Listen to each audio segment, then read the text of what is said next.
It's Miss Dom, and I'm back with my abstract art lesson. You'll notice I've added a new word sort of above my head there, and that is emphasis. And so as we start adding some color, we're going to repeat with variety, just like we did when we made our shapes. And we're also going to try and emphasize some of those shapes. And so let's get started. You can be using paint, you can be using crayon or colored pencil, whatever you have available. As I said in the last lesson, I've in the past started with Sharpie markers and then used paint when we're doing it in the art room, but you can use whatever you have available and you'd like to use. I'm actually doing this on the computer for this recording. And so I have some tools available to me, and I'm going to start using my paint tool to begin with. So I'm going to start adding some color in some of these shapes, and I'm going to repeat that color in different places. Now when I use the Jamboard, I'm sort of limited to the number of colors I can use anyway. So I'm starting just with blue. And I want to put that blue in different places throughout my painting or drawing. Again, you're using whatever materials you have. And so I'm not going to just put it in one place. Now, right now, all of those blues kind of look the same. I could go back and make this blue a little bit darker. All right, so you can have more water. If you're painting, you would use more water to make it lighter. And make the paint a little thicker to make it darker. Okay, so that's one way to start getting a little bit of variety in there. I could also use a different tool here to make that blue a little bit brighter. Okay, so I'm getting a little variety within that repeating of the blue. And I'm going to use some different colors as well. I'm going to use some yellow in here. Make this area yellow. So notice I'm not just coloring inside the shapes, I'm coloring around the shapes as well. So I'm putting some yellow in some different places. And again, I can make that yellow a little bit darker in some areas to have a little variety there.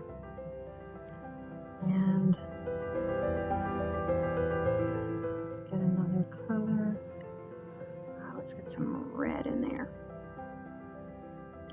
So when I'm choosing a color, I'm not just putting that color in one area. I'm kind of moving it around, putting some on the right, some on the left, some on the top, some on the bottom, so that I have a balanced composition.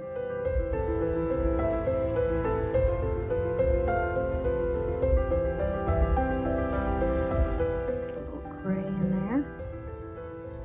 And I'm just coloring the whole thing in.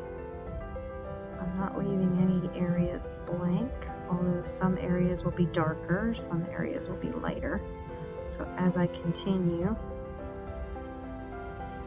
I will go back to the yellow for this area and this area right here. So I've got color pretty much everywhere right now, but nothing really is standing out too much. I mean, there's some areas that are a little bit darker. So what I'm going to do is I want to emphasize, I want people to notice some of these areas a little bit more, a sort of place to start with. So by making this, I'm just going to make this really dark over here. You'll notice Kandinsky did this in some of his paintings up above.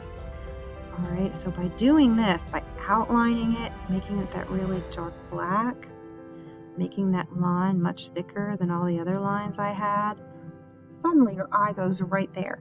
Okay, I have some emphasis. But you want people to look at other things too. So I'm going to go ahead and make this line a little bit thicker.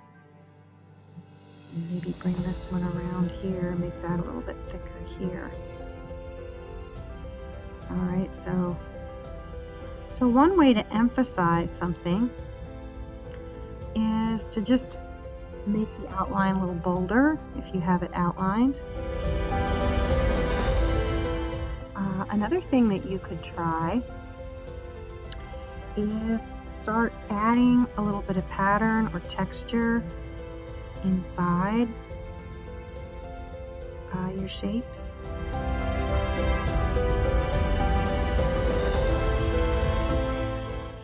So inside this red, I'm going to darken it so it's not too much of a contrast here.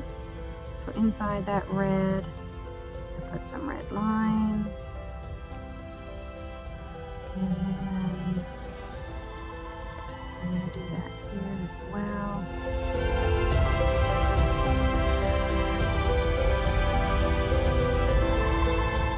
Alright, so already it's starting to get a little more interesting.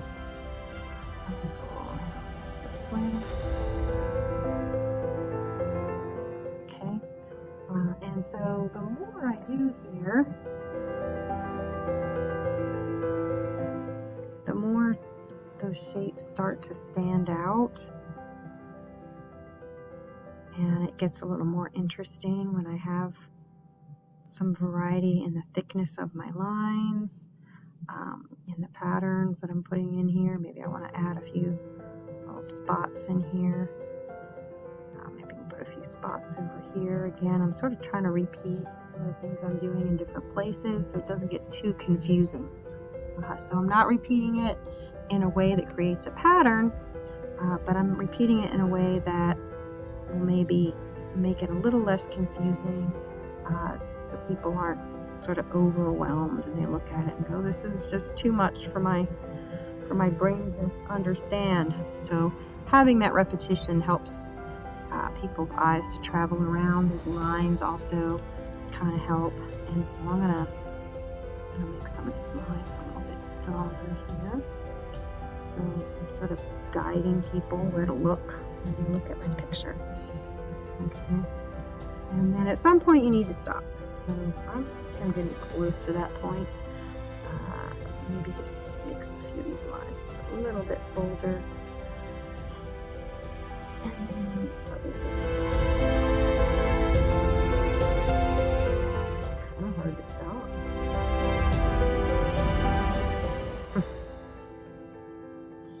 And you'll need to decide when you need to stop. I'm going to go back to a skinny pen. Again, just have some variety in those lines. I don't want them all to be thick. And there's a few thin lines in there as well. I'm going to add just a few more lines. Okay, I'm going to call mine done. You can decide when to call yours done.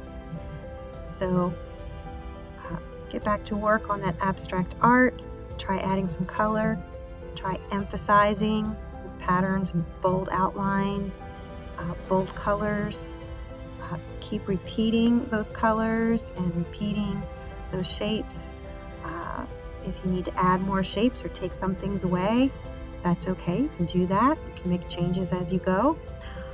And when you're happy with it, that's when it's done.